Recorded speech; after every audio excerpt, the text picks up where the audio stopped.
Hello, fantasy friends, and welcome to our 2024 Fantasy Football Positional Review, where we'll guide you player rankings by position. We hope you enjoy, and we really hope this leads you to a title. The passing game continues to dominate the sport, making wideouts fantasy favorites, so we'll kick off our analysis with the wide receivers. Every year, we see new star wide receivers joining the ranks of the league's elite. Right now, there are over 25 wide receivers we'd confidently start every week on my fantasy team. Some players in Tier 4 could easily be argued up to Tier 2 because the talent pool is truly that deep. So, here's how we've broken down our top wide receivers for the 2024 NFL season. Let's get into it. Tier 1 starts with CeeDee Lamb from the Dallas Cowboys. Most would agree he's one of the safest early picks in fantasy football this year, thanks to his significant target share. With few offensive weapons in the passing game, CeeDee Lamb has 10-plus touchdown potential. Tyreek Hill is up next, shining brightly in Miami's offense. Over the last 2 years, he has gathered more than 170 targets and 1,700 receiving yards per season. Hill remains a notch wide receiver in the league. For 2024, Amon-Ra St. Brown of the Detroit Lions is among my top choices. He regularly scores 10-plus fantasy points per week, making him a consistent starter wide receiver 1 for many owners. He is a favorite target in one of the NFL's best offenses. Then we have Ja'Marr Chase. While I'm not entirely confident in Joe Burrow this year, Ja'Marr Chase proved last year he could produce even with Jake Browning at quarterback. With no Tyler Boyd in the offense, Chase is set for another huge season. Rounding out Tier 1 is Justin Jefferson. Similar to Chase, Jefferson performed well even when his starting quarterback, Kirk Cousins, was out, raking up 44 targets, 30 catches, 476 yards, and 2 touchdowns with Nick Mullins at the Vikings' helm. I believe he's capable of all that and more with Sam Darnold or J.J. McCarthy. If you're hoping to draft one of these Tier 1 guys, hit the like button now. If you don't, they might be gone before you get a chance to pick them, and that would be a bummer.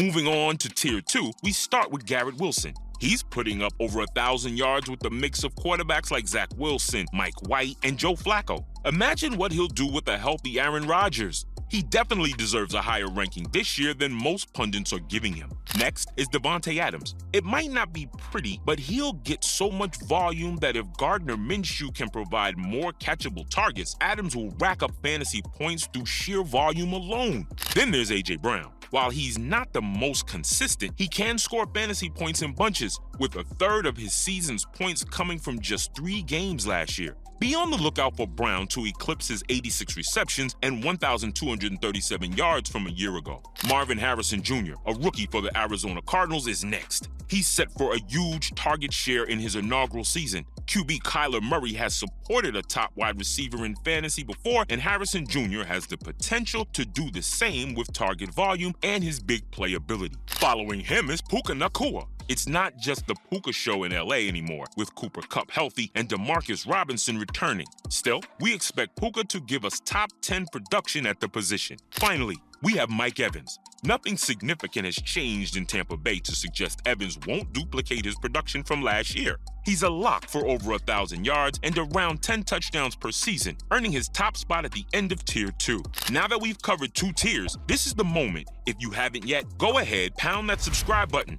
Should you not, your fellow league members will, and you might find yourself playing catch-up all season long. Let's dive into Tier 3. First up, we have Chris Olave. With Michael Thomas out of the picture and hopefully a healthy Derek Carr, Olave could have a more consistent and productive season in New Orleans. Next is Brandon Ayuk.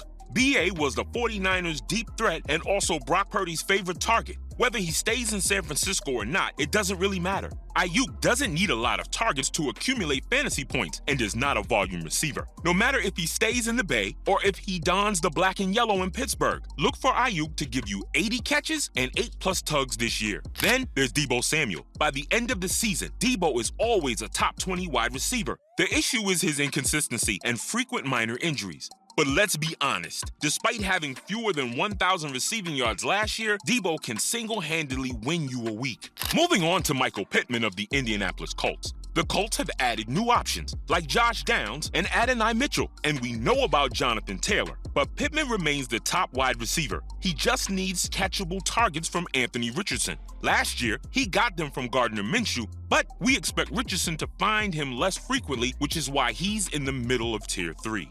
Next is Drake London in Atlanta. This offseason, he might be among the most heralded wide receivers. With 7 touchdowns and 196 fantasy points last year, it is difficult to predict if he will rank among the top 10 wide receivers in fantasy football. Can he build on that? Absolutely. A top 10 year? That's a big ask. Then we have Jalen Waddle of the Dolphins. Given that his down year was 1,000 yards in 14 games, we're eager for his bounce back in 2024. Hopefully, he overcomes his injury woes and is able to carve out his share of targets between the Cheetah and new Dolphin OBJ. Lastly, to round out Tier 3, we have Cooper Kupp of the Los Angeles Rams. Despite his injuries, when he's on the field, he's a threat for 10 targets a game. He has a strong connection with Matthew Stafford, who loves throwing him TDs. Sure, he's getting older and we'll get him at a discount in 2024, but we're not writing off Cooper Kupp just yet. That wraps up Tier 3. Let us now address Tier 4. First in line is Seattle Seahawks DK Metcalf. His production depends on QB Geno Smith. In order to best his 72 catches for 1,124 yards from a year ago, DK needs more catchable volume. More catchable balls mean more production for DK Metcalf. We'll see if the Hawks coaching staff can dial it up for DK. All right, folks, we're diving into Tier 4 now. This is the final stretch. Remember, we mentioned earlier that some Tier 4 players could easily be in Tier 2. The talent pool wide receiver in the NFL is that deep. Kicking off the final wide receiver tier is Zay Flowers. He'll have plenty of opportunities in 2024 as the top wide receiver in Baltimore. There's no one else to steal targets from him, and tight end Mark Andrews has struggled to stay on the field. Look out for Zay to give you 78 catches, over 900 yards, and 6 tugs this season. Then we have George Pickens. He put up 1,100 yards with Kenny Pickett, Mitchell Trubisky, and Mason Rudolph. Now he's moving to Russell Wilson or Justin Fields, which is a nice upgrade. We're excited about Pickens as a potential breakout player this year, especially since he's likely to draw more favorable matchups with the likely addition of Brandon Ayuk to the Pittsburgh receiver room.